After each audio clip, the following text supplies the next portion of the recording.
What is up? Happy Monday, ladies and gentlemen, boys and girls. Welcome to the special edition of the Monday Market Update entitled What the Fed? My name is Sean Grapevine. I'm the Vice President of Strategy here at UMortgage, joining you live from our studios here in Atlanta, Georgia, also known as my house. And I am joined by the one, the only, a man who, as usual, needs no introduction, but will have to suffer through one anyway. Matt, the mortgage guy, Gougé, YouTube celebrity, fashion icon, former professional poker dealer, and he's they call him Big Slick because he's like two kings. Wait, is Big Slick? No, what? That's Ace King. It's all right. You gave it a valiant effort, Sean. It was an A. What do you call pocket kings? What do they call those? They call those, dude. This is how long I've been out of poker. I've been in mortgage for a decade. But is that Cowboys or is Jack's Cowboys? Oh yeah, I'm not sure. I didn't want to call you pocket rockets, which that's pocket aces, right? Yeah, exactly. Yeah. So, yeah, I didn't think that would go over well. I don't know. All the young whippersnappers in poker nowadays don't probably use those same slang terms, but yeah, just you and the ghost of Doyle Brunson, huh? Yeah, and speaking of poker, we are going to talk today about the Fed, like the highest stakes form of a game there is following the Fed. Great segue. I'm so proud of you. That was great. Yeah. I thought that was pretty good, right? Yeah, because we're talking about numbers and we're talking about the game where that's right.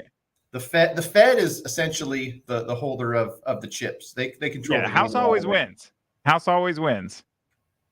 Yes, we will get to talking about the Fed. We'll talk about how to navigate clients and the client experience and client expectations in this topsy-turvy, tumultuous, turgid waters that the Fed is creating for us. But there's something more important on my mind that I'd like to talk to you about. Before we do that, how was your weekend?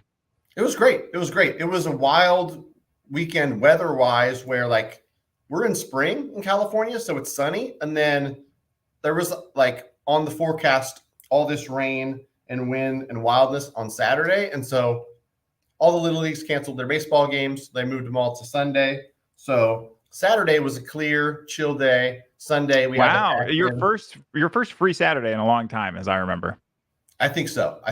So I got to get some housework done, chill and watch some UFC with my bro-in-law. So it was good. Then Sunday was baseball makeup games, and then a party for the elementary school basketball team I coach. Which, boy oh boy, you talk about tough jobs. There's like that show, Tough Jobs. Try to get 13 elementary school kids to listen to you for more than 30 seconds at a time. Last night, when I was trying to give out awards and talk about the kids, I told the parents, as kids were loud and screaming and moving and couldn't sit still. I'm like, this is what practice looked like, guys. So here's a glimpse inside of what it looked like on a weekly basis trying to coach all these rugrats. But nonetheless, had a lot of fun. Can't even get myself to listen to myself for half an hour, so I can't imagine. We're talking about practice, though. Practice. Great. What the Fed, Sean? Do you want to go? You want to talk about Fed and all that stuff, and then maybe we'll jump into some questions. So we got some people joining us live, and should we save that to the end? Some Q&A stuff. Yeah. We love your questions. We're gonna answer them. We've got clients, loan officer, we got home buyers, loan officers, real estate agents on this call. So happy to answer questions for everybody at the end. Yeah, let's do a quick recap of last week. A lot of numbers came out, but I think the two big ones were the Fed met and they made a decision, and then they said some words about the decision that they had made about the federal funds rate, and then we got a bit of a surprising jobs report on Friday, which I think really eased people's minds, unless they were included in the number of people who don't have jobs anymore. Then their mind is not eased. Yeah, I'd say yeah. So messed up. So we did see last week that the Fed elected to keep rates between 5.25% and 5.5% as the federal funds rate. I'm going to be honest, like they're always like, yeah, it's between these two numbers. I'm like, I'm really still never been 100% crystal clear on like, yeah, but what you just don't want. Can you tell me the actual It's number? a range. It's a range. It's in between there. You can never tell. So they're targeting that as the federal funds rate, which means they haven't changed rates. And then, do you have any color on what Mr. Powell, the head of the Fed, said after that? There, Maddie. Yeah, and that's the most interesting part. I talked about this with other folks who are watching the markets like we do as mortgage originators. There's other investors and the like that they want to know directionally where rates are headed. They want to have an idea what's going on with that. And so if you're watching this and you're a real estate agent or you're a buyer or you're a fellow loan officer, like rates matter because rates kind of impact demand. Demand can impact prices on that relationship between supply and demand. And so what I think a lot of people were expecting Jerome Powell to do, and I heard this, my buddy Mike Zuber was like, he's got to at least threaten a hike because, the Fed tool, to keep it simple, I don't like to overcomplicate this for people. Like if inflation is running too hot, his restrictive policy, raising rates or keeping rates higher, tames inflation. It's like that's a tool that they have in their arsenal. And so right now it's like, hey, we've done 11 rate hikes and we're going to stay and hold here until we are sure that inflation's under control. But there was no talk of more rate hikes. All there was like, we've done 11, we're going to hold put. And then like everyone's expectation was like, oh yeah, then they're going to start cutting because we don't need to stay this elevated for too much longer. As that's gotten to keep rates higher for longer and gone from 2024 seeing 5 or 6 rate cuts to 4, then 3, now it's like 2. Some people were saying, well, now since inflation's sticky in the Fed's eyes, are they going to talk about a rate hike? Finally, before this last meeting, the probabilities, when you look at like the Fed Watch tool, showed a probability of a rate hike. Jerome Powell killed that with what he said afterwards. Basically just kind of threw that out of the window and said that's not going to be necessary. And so, the mortgage bond market liked it if you're a fan of rates coming down, because while we're still not on a path to have a lot of rate cuts this year, hike kind of was taken off of the table. And so when I look at this Fed Watch tool, it's kind of cool for anybody who hasn't looked at it. I think if you type in like Fed Watch tool to Google, you can find it. It basically tells you when they meet again in June, there's a 91.5% chance the Fed doesn't do anything and just stays pat. And there's an 8.5%. Let's pull that up. There we go. Look at that. I got it ready for you, buddy. Man, you are already ready, my man. I geek out on this thing. I look at the probability for June, July, September. And, it's more of kind of what we've been hearing and expecting is the Fed is going to keep rates higher for longer. But if you look in the top right, the probabilities where the hike is 0%, there was probability of a hike before this meeting and before Jerome Powell said, nah, man, it ain't that serious. I think you're going to see that number go up. You think the probability of hike is going to come back on the table? Oh yeah. Oh man, you said that with some conviction, Sean. How certain are you? I mean, I'm always wrong about this kind of thing. So I wouldn't really. It doesn't matter how sure I am. I'm always wrong. But you remember, I mean, last week we said, I would say, so let's get to the jobs report that came out.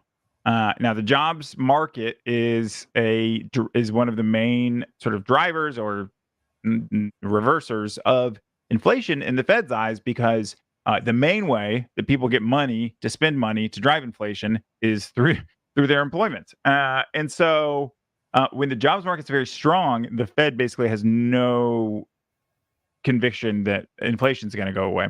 And so they look to the jobs market, and it's a leading indicator of inflation. Now, that being said, the last 4 months, jobs numbers have come in screaming hot. I mean, if you remember January, which ended up getting, revised down, but 350,000 jobs created. I mean, like an insane number. And we're back past pre-pandemic, like where our trajectory would have been from pre-pandemic levels. Like we have the number of jobs in the United States as we would have had the pandemic not happened, going based off of like the level of job creation. And so,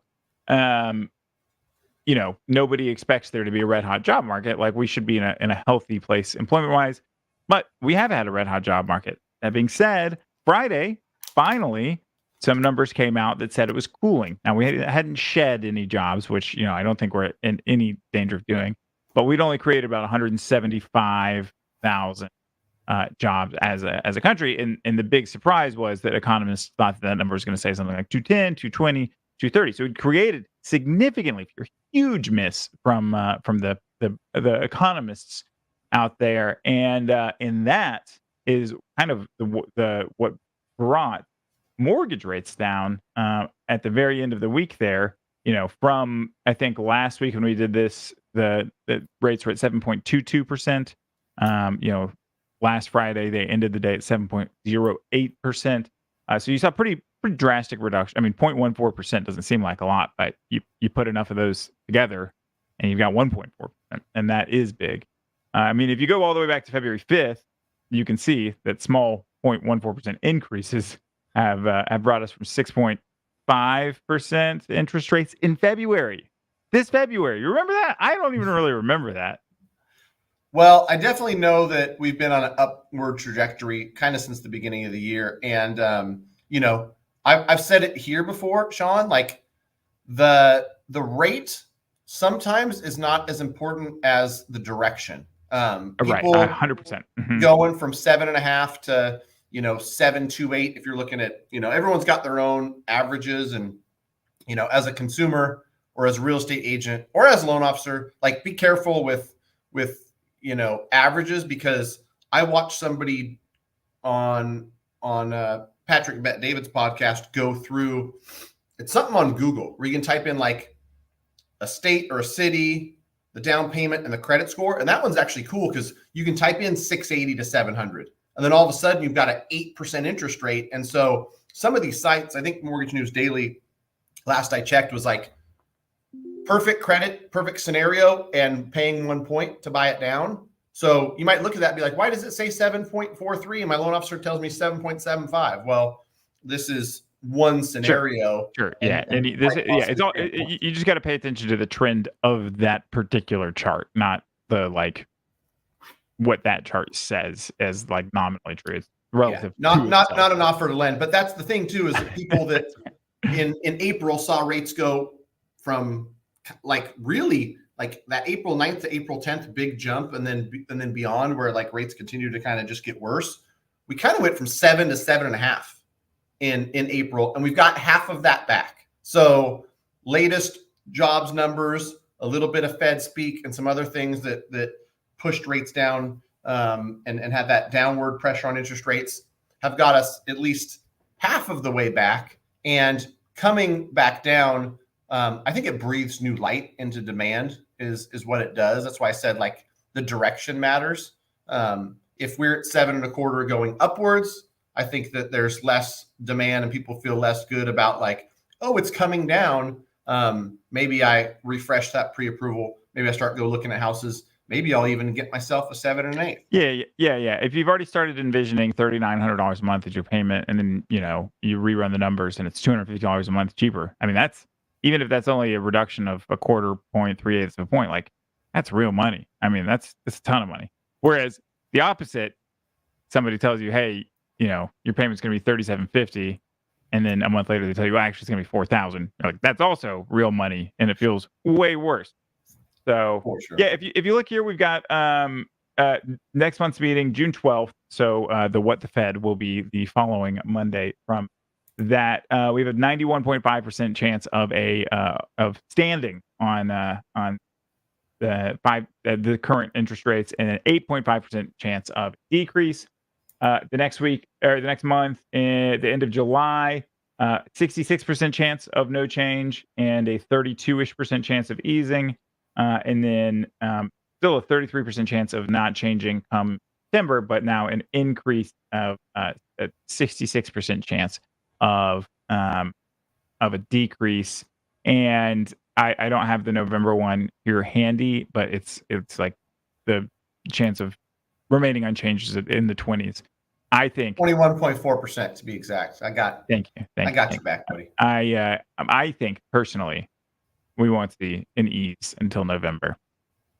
I mean, no touching rates until November. That's your call. The Fed has been. I'll tell you this.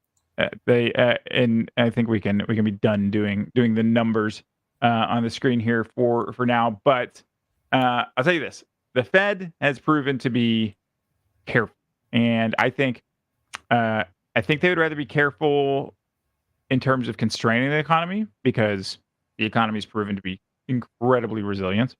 I mean, whatever you think of like the jobs numbers and its effect on the American people, like the key indicator, GDP and stuff like that, like has proven to be like they probably feel like, hey, we can risk over constraining the economy.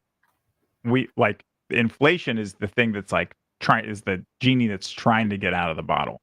And putting some more stoppers in it, I don't think that they think is too bad of an idea. And we've seen that, like I've said this a million times before, rate decreases are one of the Fed's only options. And so they're not going to just do it for fun. Like it's the only thing that can jumpstart the economy. Literally the only tool they have besides making rates technically less than zero, which is by like buying mortgage bonds, sending checks to like stimulus checks to American citizens.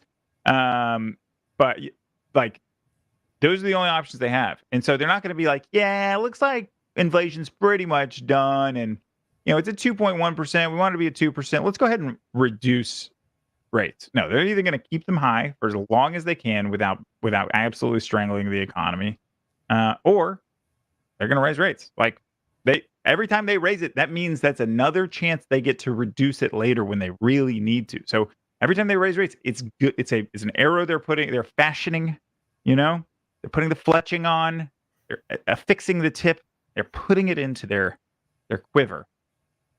Yeah, I agree. And I think that like if we wanted to put a bow on it and kind of nice continuation of metaphor. Bow, arrow. Oh my gosh, dude, didn't even do it. That's how in sync we are here. Like the boy band. What I would say to the consumer, the real estate agent, for anyone listening is like, what does this all mean for you? I think that what you should take out of it is if you're in the market to buy a home, if now is the right time for you, I've said this repeatedly, like you don't time the market, you just figure out when it's the right time for you personally to be buying a house. Rates are not going to do any magic 2% drop in a 3-month period. Like just get that out of your head. Like rates are going to remain relatively high for longer than most people predicted. So like don't expect a 5 handle next month or even in the next 12 months, in the next year. But you can use this knowledge to structure a mortgage. And if you work with the right mortgage professional, guesstimating and kind of have an idea of how long am I going to be in this mortgage and how do I structure it in a way where it gives me the benefits I want now with monthly payment and affordability, but I'm not structuring a mortgage I think I'm going to be in 5 years from now. And so that's something that like I think about a lot. And it's the reason why I follow mortgage rates is because I want to be able to structure a mortgage that helps people win financially, not just like I closed a mortgage, you bought a house, but we put you in the right mortgage for your personal situation that's going to benefit you, not just today and the next 12 or 24 months that payment you get, but you know, balancing how much you pay for that mortgage, knowing we're going to refinance you out of it in 18, 24, 36 months. Just guesstimating that. I think like that's one of those things why mortgage advisors, in my opinion, are worth their weight in gold and won't be replaced by click button, get mortgage. It just like you click button, get mortgage, you're liable to cost yourself tens of thousands of dollars in opportunity cost or just putting yourself in the wrong product if you don't have the ability to kind of analyze the future of things and how long you're going to be in a specific mortgage. Yeah, exactly. And like even, if you're able to get a mortgage right then, it's like you have built a relationship with somebody who's gonna the whatever mortgage you get now matters less than like the sort of series of mortgage you get throughout your lifetime, like making those decisions, like whether or not to refi. I mean, that's like it's like if you miss out on the opportunity to refi, you know, by like rates dropping then going back up, it's like if you kind of miss out on that bottom, like you have cost yourself a lot of money over the long term. So definitely like having a personal relationship uh with a loan officer is huge. Like maybe like a loan officer like Matt the mortgage guy.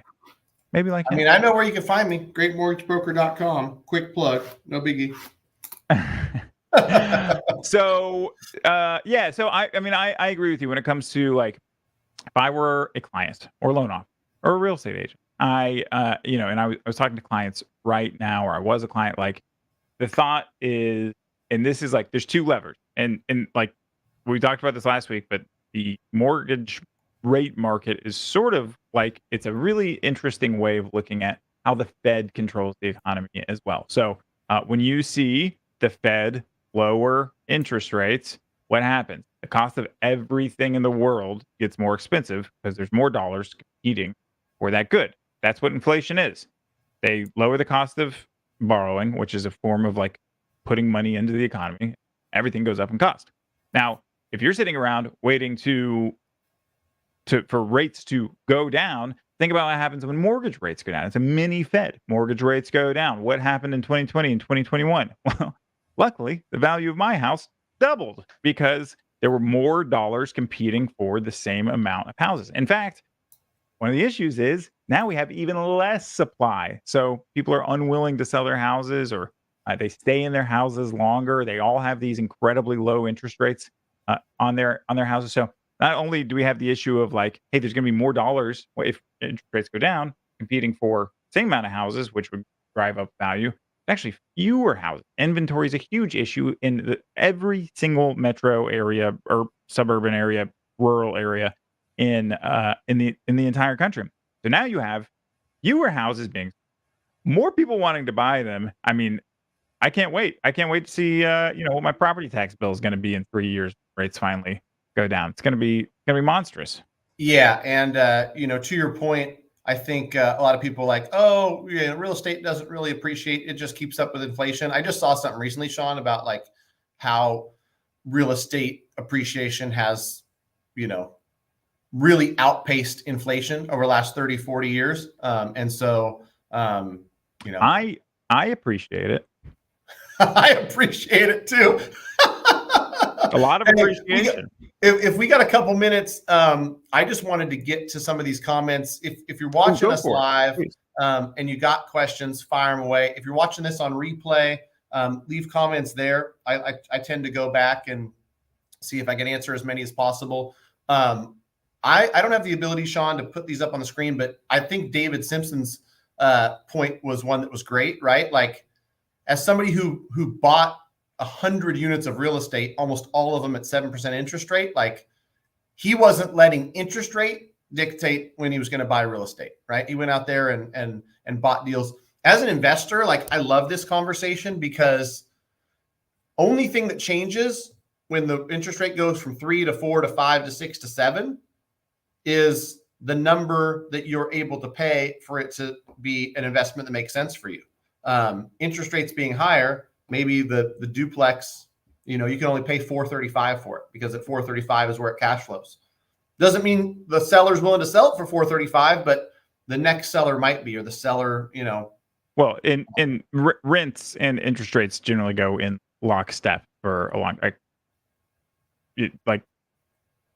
Oh yeah, have you seen those charts for rents over the last 80 years? Yeah, like you're going to get paid more too. So it's like, it's like nominally 7's higher than 3.5, but also getting paid $3,000 a month is more than getting paid $2,400 a month. So it's like it works itself out. For sure. I've got Wendy Boulevant who says she bought a house in Gold River, which is near me. The the question that was posed was like, can I sell this and not pay capital gains? I think it's important for people to understand, like, selling a home isn't a taxable event unless you've like sold it for more than you bought it for, right? Like if you bought Tesla stock for $60 and sold it for 60, you're not taxed because you didn't technically gain anything. And so in your case, Wendy, where like you're likely to sell it at or near where you bought it, this isn't going to be a taxable event because, you know, pay 538, sell for 547, and you can show that, you know, that $9,000 in gain you got was paid in fees, you know, to service providers or third party, then it's not going to be taxable. So I tried to put my email in the comments. This one is so close to me, Wendy. I'd love to help you out personally. If you just email me, matt@mtmg.com. Literally Gold River's 10 minutes from me, and I can give you some advice on what I would do in your situation based on all the information. But it sounds like, you know, you bought something, it's not a fit, you're looking to sell it. So there's multiple different things to do. There's great professional real estate agents who can help you out. Be happy to connect you. So matt@mtmg.com. I can think of no better person than Matt to walk through this process, no matter what it is. Whether it's buying and selling a house, basketball, he can coach you in basketball. He can coach you in baseball. He can do handyman repair. Yeah, poker coach, all of it, man. You just let me know whatever you need. The cool part about the poker room, and this, I don't know why I just thought of this, Sean, but like, please, I can't wait. I can't wait for the end of the sentence. Well, no, in Wendy's case, I'm like, I don't hold a real estate license, but I know great real estate agents I can refer you to. That was the coolest part of that card room by far, was like so many different people from so many different jobs and backgrounds and whatnot. Like, it was cool to be a people connector. Oh, you're looking for, you know, a plumber? I know Joe. Oh, you need somebody to go build you a fence? I know a great guy that does handyman work, whatever the case. Like, I'm still doing the same thing in mortgage. This is also savory. I thought you were going to be like, if you need somebody to, you know, launder your money, or, you know, like, if somebody owes you $100 and they're not paying, call my buddy Shane. You know, if you need traffic anything across state lines, like Matt, he's a people connector. You know, like he's always, you know, kneecaps, any an excess of kneecaps in your life, something that need breaking. Like Matt knows the guy. Like that was, so it wasn't like that. It wasn't like Goodfellas. It was actually kind of savory. I think there's multiple services that I could refer out, and I could find you somebody in. You know, if it's one of those, you know, seedier types of services you need, then maybe I've lost contact with some of those people, because it seems that's probably for the best. Yeah. It's a young man's game. Yeah, that is a young man's game for sure. Being seedy is in fact. Well, this was this month's even What the Fed. Thank you for being on with us, everybody out there in TV land. Matt, thank you for joining as always. Wendy, make sure you contact Matt. He's here to help. And can't wait to see you guys next week for the regular installment of the Monday Market Update. Let's go. Have a great rest of our week. Thanks, guys. Thanks, Sean.